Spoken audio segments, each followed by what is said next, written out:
네, 시청자 여러분 반갑습니다. 리얼하게 포인트만 트렌디하게 짚어드리는 동산이형 리포트의 박성일 팀장입니다. 구독과 좋아요 꼭 눌러주시고 오늘도 양질의 내용 준비했습니다. 바로 만나보시죠. 집값 오르는데 관리비는 더 오른다. 관리비가 집값 오르는 동안에 더 올랐다는 소식입니다. 바로 이야기 해보겠습니다. 관리비가 10년 사이에 굉장히 많이 올랐다고 합니다. 무려 40%나 올랐다고 하는데 서울의 84제곱미터, 그러니까 34평 정도 되는 아파트겠죠. 이 아파트 관리비가 지금 평균적으로 28만 원 정도 나온다고 합니다. 이쪽에 보시면은 2025년 1월 분이 65만 7천 원. 이거 같은 경우에는 되게 유명했었죠. 유튜브에 많이 찍혔던 것 같은데 잠실 롯데 시그니엘 관리비가 나왔는데 거의 한 1,000만 원 돈 나왔다. 그러니까 이게 말이 되냐, 이런 것들 때문에 이슈가 됐었고, 특히나 지금 10년 동안 물가 상승률이 20%밖에 안 올랐는데 관리비는 이거의 2배 가까이 올랐다고 합니다. 여기다가 이제 장충금이라고 되어 있는데 이게 사람 이름이 아니라요. 장기 수선 충당금이라 그래가지고 이제 수선하는 목적으로 적립해 놓는 그런 자금을 의미하는데 이것도 2배 이상 올랐다고 합니다. 근데 웃긴 건 이제 규모나 지역이나 노도에 따라서 이게 균일하지 않고 전부 다 다르다는 게 지금 문제가 되는 거거든요. 이런 부분들 때문에 문제가 되고 있습니다. 10년 전까지만 하더라도 월 관리비가 제곱미터당, 그러니까 이제 평당은 아니고 1제곱미터당 대략 한 2,100원 정도 수준이었거든요. 근데 이제 작년 같은 경우에는 2,920원. 굉장히 많이 올랐습니다. 이게 거의 3,000원 돈인 거거든요. 그러니까 1,000원이 오른 거죠. 이게 결국에는 계산을 해보니까 15년에는 17만 원 정도였던 관리비가 24년도 작년에는 24만 원대까지 올랐다라는 얘기입니다. 그러니까 관리비 내시는 분들 얘기 들어보면 저 역시도 관리비를 내지만 예전보다 좀 올랐다는 느낌은 좀 어느 정도 받았었는데 이렇게 많이 올랐을 줄은 몰랐네요. 그래서 이 서울 같은 경우에는 같은 기간 동안에 이게 2,460원, 그러니까 2015년도 때를 얘기를 하는 거겠죠. 이 2,460원에서 3,344원으로 그러니까 36%나 올랐다고 합니다. 이 관리비가 제일 높은 지역이 원래는 서울이었습니다. 서울이었는데 최근에는 세종으로 바뀌었다고 합니다. 가장 높은 지역이 세종이고 관리비를 가장 적게 납부하는 곳은 전라북도라고 얘기를 하네요.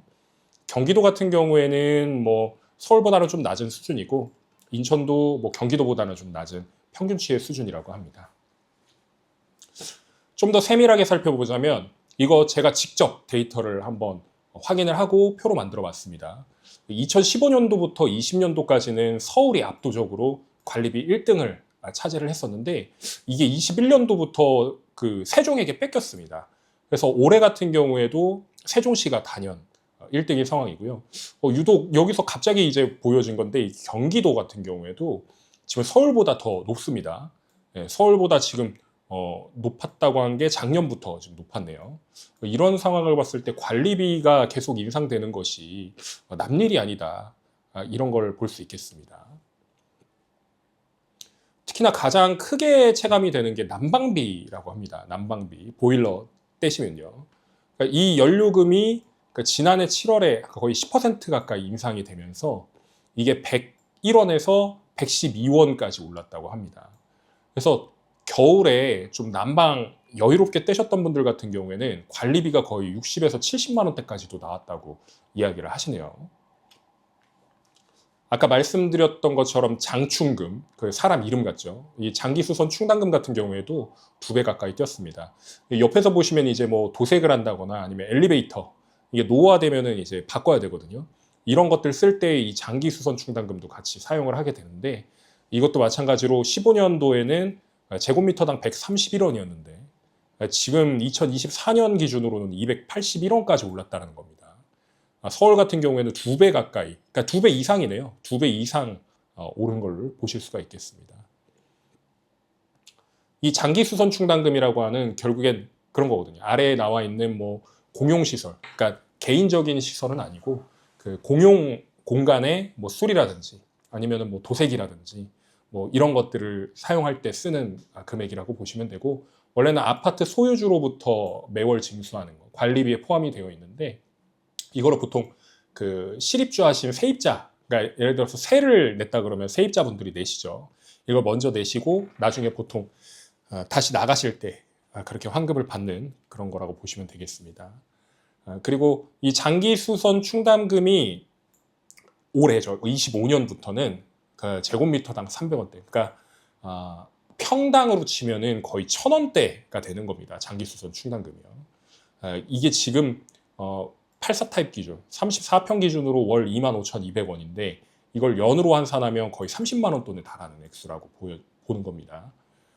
이 비중 같은 경우에도 지금 10년 사이에 9.6%까지 올라갔다고 하는데 이 올라간 이유 중에 하나는 아무래도 노후화된 아파트들이 점점 많다 보니까 그런 부분도 있고, 그리고 두 번째로는 이게 노후화가 되어 있지 않다고 하더라도 그러니까 신축이라는 아파트들이 계속 이제 들어오게 되면 이 지금 커뮤니티 시설이라든가 아니면 다양한 시설 조경 이런 것들 다 하고 있거든요. 이런 것들에 대한 관리비까지도 포함이 되는 거기 때문에 이게 아무래도 비싸게 지었을수록 또 비싸게 또 보수 비용이 나갈 수밖에 없으니까 이런 비중이 계속해서 올라갈 것이라 이렇게 보여지고 있습니다. 장기수선 충당금에 대해서 뭐 집주인분들은 조금 의아해 하시는 것 같아요. 물론 이걸 내는 것에 대해서는 당연히 공감을 하는데, 그러니까 주변의 단지들, 그러니까 아파트 다른 분들끼리 이제 비교를 해보면 약간 이 장기수선 충당금이 좀 그 가격 차이가 좀 난다. 이런 것들이 좀 의문스럽다라는 반응이신 거고, 특히나 이제 단지별로 노후화가 되어 있냐 아니면 덜 되어 있냐 이런 것들에 따라 다른데 이 비용 자체가 균일하지 않아서 그렇게 기준이 없다라는 거죠. 그러니까 산정 기준이 모호하다 보니까 의문을 제기할 수밖에 없는 상황인 거고요. 그러니까 이런 상황에서 경기도 같은 경우에는 공공주택을 지을 때 태양광이라든지 뭐 아니면 뭐 신재생 에너지 설비들이 여러 가지가 있거든요. 뭐 그런 것들을 접목시켜 가지고 전기 요금과 난방 비용을 좀 줄이고자 노력을 하고 있고, 특히나 AI 시스템 활용해 가지고 이걸 아파트에 활용을 해서 관리비를 최대한 안 내게끔 그런 계획을 세우고 비전을 세웠다고 합니다. 최근에 그 허성무 민주당 의원이 이 공공주택 부문의 난방비 인상을 중단이라는 표현을 썼습니다. 그 난방비 인상 안 하고 그러니까 국가 재정을 넣어서 이 난방비를 지원하는 그 난방비 폭탄 방지법에 대한 부분을 발의를 했다라고 합니다. 근데 사실 이 부분은 좀 문제가 돼요. 그 뒤에서 이제 마무리하면서 설명을 다시 한번 드리겠지만 이 난방비 폭탄 방지를 위해서 과연 국가 재정, 그러니까 정부 재정을 지원을 해야 되느냐. 물론 이제 이 지원을 뭐 조금은 할 수는 있겠죠. 뭐 예를 들면 저소득층이라든지 아니면 사회 구성원 중에서 이제 좀 이 난방비에 대한 부분들이 좀 뒤에 멀어져 있는 분들, 그러니까 좀 어려우신 분들한테는 당연히 지원해 드릴 수 있는 부분인 건데, 이 부분 같은 경우에는 아예 공공주택 부문, 그러니까 이 부분이 아마 바운더리가 굉장히 넓을 겁니다. 이런 부분들이 저는 문제가 될 것 같다는 생각이 일단 들어요.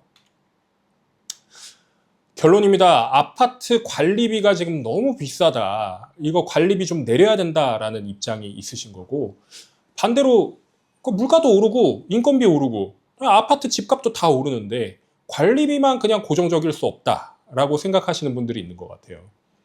물론 오르는 것도 정상이고 비싸다고 말씀하시는 것도 정상입니다.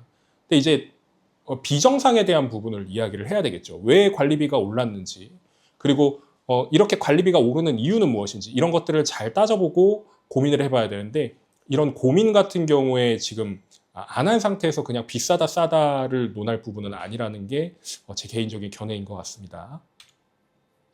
마무리 짓겠습니다. 지금 아파트 관리비가 적당한 걸까? 이런 것들을 좀 고민을 해보셔야 된다는 거죠. 관리비가 이 정도면 적정 수준이다라고 생각하시는 분들이 있고, 반대로 관리비가 너무 과하다라고 생각하시는 분들이 있습니다. 아까 맨 처음에 말씀드렸던 것처럼 그 시그니엘 같은 경우에는 뭐 600만 원, 700만 원을 내고 있어야 되는 것이냐, 이런 부분들을 좀 많은 사람들이 갑론을박을 한 것 같은데, 저 역시도 그냥 줘도 저기서는 관리비 저만큼 내면서 살기가 굉장히 어렵거든요. 이런 부분들이 좀 적당한 건지 한번 생각을 해볼 필요가 있을 것 같고요. 두 번째로는 이제 국민의 세금으로 그러니까 과연 관리비에 포함되어 있는 이제 뭐 난방비 이런 부분들을 방지하기 위해서 난방비 폭탄 방지법 이거 발의하고 통과시켜야 되느냐, 이런 부분들에 대해서도 우리가 좀 고민을 해보고, 만약에 잘잘못을 가려야 된다 그러면 잘못된 거는 지적을 해야 되고 옳은 것은 좀 이제 보완해서 좋은 방향으로 이어나가야 되지 않을까 그렇게 생각이 듭니다. 여러분들은 어떻게 생각하시나요? 이 아파트 관리비 물론 계속해서 꾸준하게 조금씩은 올라가겠지만 이게 과연 적당한 것인지 아니면은 또 난방비 폭탄방지법이라고 말씀드렸던 이거를 공공의 재원으로 지원을 해줘야 되는 건지 한번 고민을 해보시는 게 좋겠습니다. 본인이 생각하시는 의견 댓글로 남겨주시면 제가 답변 드릴 수 있는 부분은 답변 드리고 공감해 드릴 수 있는 부분은 공감해 드리겠습니다. 리얼하게 포인트만 트렌디하게 짚어드리는 동산이용 리포트 오늘 관리비 소식은 여기서 마치고요. 다음에 더 좋은 소식으로 찾아뵐 수 있도록 노력하겠습니다. 시청해 주셔서 감사합니다.